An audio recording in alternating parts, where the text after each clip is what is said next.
Welcome back to the channel. I'm Mo.J. This is Growing Up Hip Hop episode 5. Now I got the afro out. I told you it's Black History Month. Probably gonna rock it the whole month. We're gonna see how long I make it. But enough of that. Shout out to the notification gang. If you're new to the channel and be a part of this, hit your subscribe button, turn on your notification bell so you get something every time I upload. Now we about to head down to Atlanta. This is the city where no mask required. You know what I'm saying? Mask is optional, but more than likely it ain't no mask. So we about to go see what they doing down in the A. Get your bags, let's go. This is episode 5 of Growing Up Hip Hop. If you remember, my boy Kai just got out of jail, so his mom's bringing him to Diamond's album release party to try to get him some exposure, some networking. First person that Kai runs into is Diamond. Now for him, he's not thinking business. He sees her, and he wants a little Marvin Gaye, a Luther Vandross, a little Anita. That's what he's thinking. He thinking slow jams. But we know Pimpin's over there watching, and him and Diamond just got back together. So for him, it's who's this stepping up to my girl? So Pimpin heads over there, and you already know how it is when a man's trying to prove his love. It ain't gonna end well. All the commotions going on. Pimpin's like, oh boy, I flip your little self. Kai don't know nobody down here. So for him, he's like, I gotta exert my dominance too. I gotta stand up for myself. But all of it's over a female. It's usually always a big misunderstanding unless somebody disrespects the woman. But in this case, it's just a big misunderstanding. He didn't know Pimpin was with her. But you hear Lil Bow Wow in the back talking about, I'm with my dogs, man. Whatever it is, you know what I'm saying? We gonna ride for ours. Chill, Bow Wow. Y'all ain't riding for nothing. This man, he came up here with his mom. He just, you know what I'm saying, trying to network. But they broke it up, though, so it ain't no fighting. Now you got Brat talking about this is the first event that, you know, a lot of people's actually been outside and being around other people since all of this C-19 happened. And she brings up, man, there's always drama whenever we get together. Now, Pimpin, he said he don't really drink like that. So for him, he was kind of out of character. He even admits, like, I don't drink like this. But I was drinking a little bit and I seen that. But I'm not gonna let any little dude, anybody come in here and disrespect me and talk to my girl. But once again, it was just a misunderstanding. All he had to do was come up, hey, bro, you know, nice to meet you. I'm such and such. I'm with Diamond, you know. But when you don't talk it out, ignorant stuff is gonna happen. And I've seen some things in my lifetime.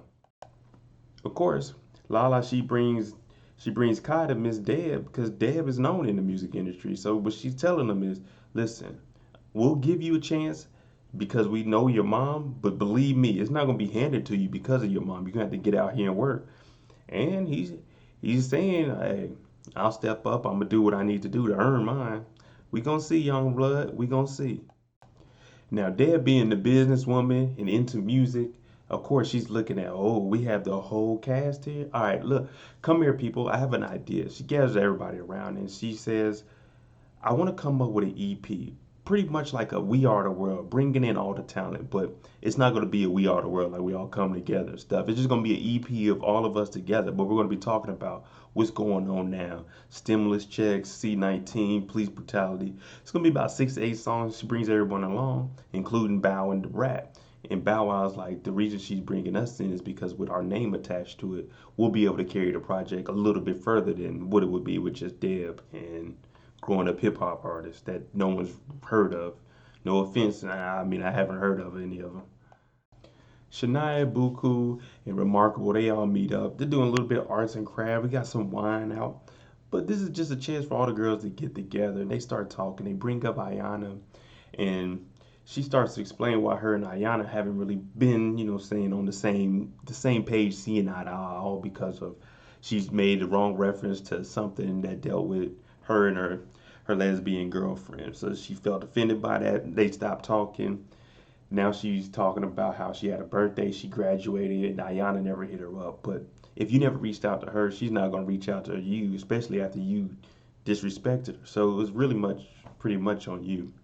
But also while they're there, they start talking about their music and how they feel about getting on a song with Deb. And they're like, I've been working on my music, so I think I'm ready for this opportunity. But we gonna see. We gonna see who's ready and who isn't ready. Because I think a lot of people are just on here big cap. Ayana's dad finally gets to see her. DJ Hurricane pulls up. He hasn't seen her in 2 months. Now, she's just recovering from having the C-19. She said she tested positive 4 times, but now she tested negative twice. So the first interaction with anyone outside of her girlfriend is her dad. So you see her cleaning down and spraying down everything, which you should do whenever somebody from the outside comes in, even if saying you think they good, but they start talking and he's just bringing up that she need anything outside of money, I'm here, dad's gonna be here, but he's just talking to her and trying to get a feel because he hasn't seen his daughter. It's just all been over FaceTime. So it seems like they had a good little relationship. They always had a good relationship. And it's just going back to where it was now that he gets to see her. But he also asks, what is her plan moving forward? Is she going to be out? Is she going to be getting readapted to being outside? Because she's been in the house for 2 months. I know that's tough. Kind of like how I am right now.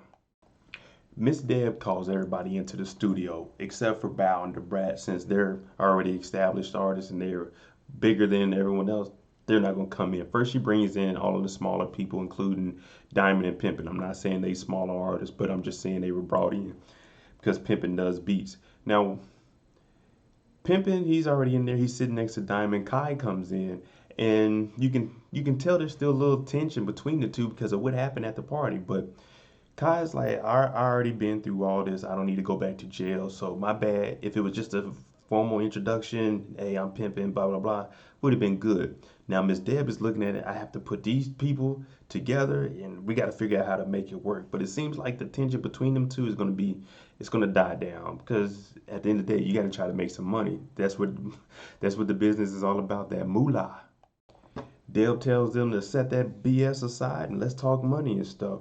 Now, Pimpin comes up and he mentions, what are we going to do about money? Because he's a producer. I need to know, what am I going to get paid? What streaming platforms are we putting this on? And Deb's telling him and Diamond, oh, don't worry about running things. Just practice and focus on being an artist. Pretty much, hey, I'll handle the business, y'all do this. But Diamond and Pimpin both been in situations where they got screwed over by former managers and stuff that told them to just be artists.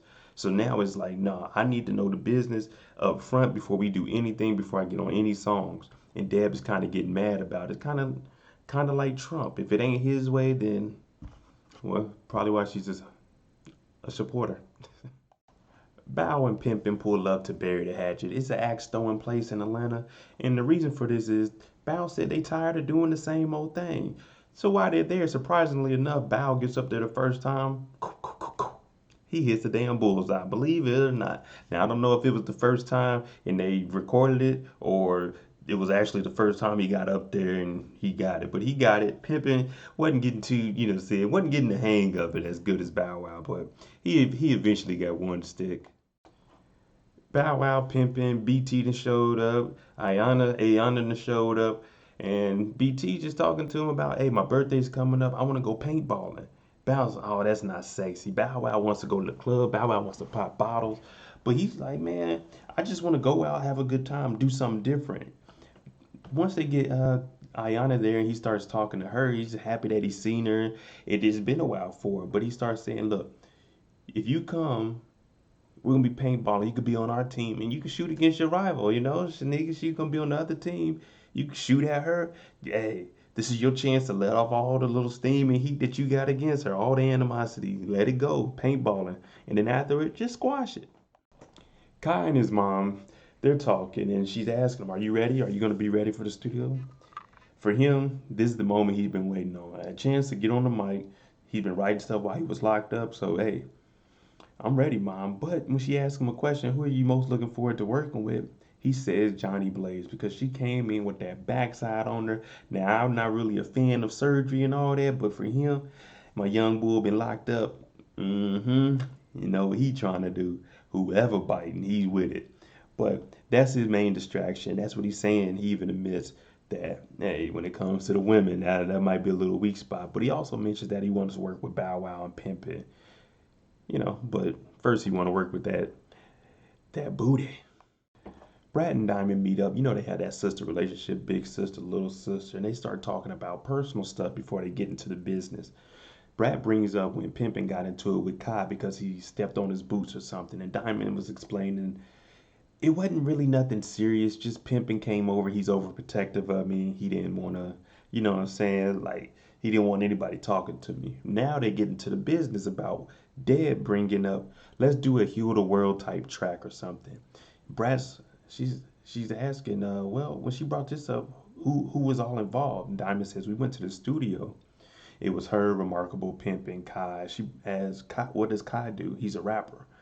Who isn't a rapper is what Brat says. But Diamond starts to break down how she felt uncomfortable because when they started talking business and distribution with Miss Deb was telling them, don't worry about that. Just worry about being an artist. So you know that's a red flag. If they ain't gonna tell you how the business is ran, then don't do business with them because you're gonna get the short end of the stick.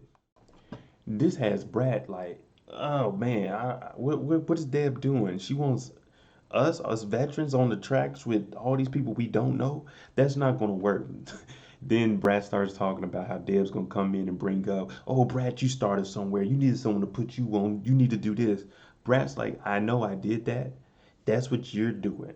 I need to know what am I gonna benefit from this. I need to make me some money now. Now I'm that person up here that people will work up under me. I need to know the business. Everyone's in the studio. They're waiting on Deb to pull up, and they're all sitting there. You got Brat, Diamond, Pimp, and Bow, and Remarkable. Now they're all sitting there and they're upset because Deb is always late. When Deb gets in here, she starts proposing ideas of, let's do the songs like this. Let's go in this direction. Let's go down to this spot. And Brat, she stops all of it and says, are we getting paid? If we go down to this spot, are we going to get paid from this? And me and Bow, we bigger than all of these unknown artists and all these people who haven't been proven. So we're not going to put our reputation on the line to just jump on a track. And then we have Diamond and Pimp, and they want to know about the money side. Because that's what they want to know. We want to know, what are we going to do to get some money off of this? So Bow and the Brat, they definitely aren't feeling this. Pimpin', he's with it, but he wants to know how he's going to get paid. Diamond's the same way. Brat, she ends up hearing enough of it, and she storms out. She's not going to do it because she's not benefiting anything from this. Brat storms out. Everyone's looking like, man, we might as well rock with Brat. We ain't gonna get paid. All of us are established. All of us been in the business. We know what goes on behind the scenes. We know about the business. So why won't you talk to us about it? But instead, Deb starts going off on, I want to do this. I want to do this. I have a vision of this. Brat left, and everyone else is just sitting there like, me personally, I would have got up and like, yeah, I'm out of here. All right, there you go. That's episode 5 of Growing Up Hip Hop. Let me know if you think that EP gonna be some fire or some trash. I'm not gonna comment because I ain't rapping on it. So I'm gonna give it this until we hear something from it. But thanks for watching me on that road to 5,000 subscribers. If you like the content on the channel, hit that subscribe button. Definitely hit that like button. Be here next week. I'm Moda J, and I'm out.